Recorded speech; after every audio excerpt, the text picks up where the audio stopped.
بسم الله الرحمن الرحيم.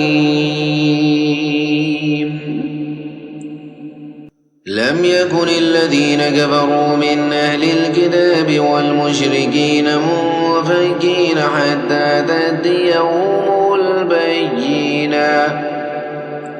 رسول من الله يتلو صحفا مطهرة فيها كتب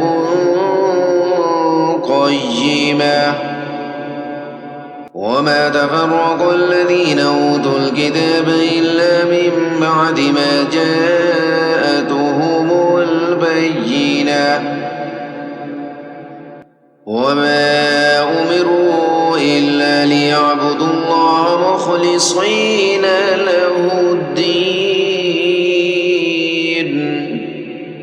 حنفاء ويقيموا الصلاة ويؤتوا الزكاة وذلك دين القيمة.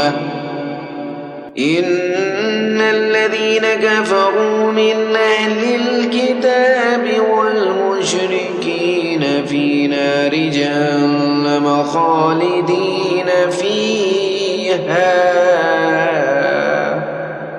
أولئك هم شر البرية. إن الذين آمنوا وعملوا الصالحات أولئك هم خير البرية. جزاؤهم عند ربهم جنات عدن تجري من تحتها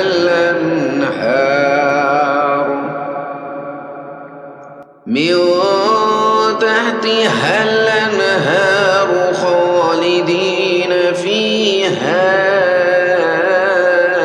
أبدا.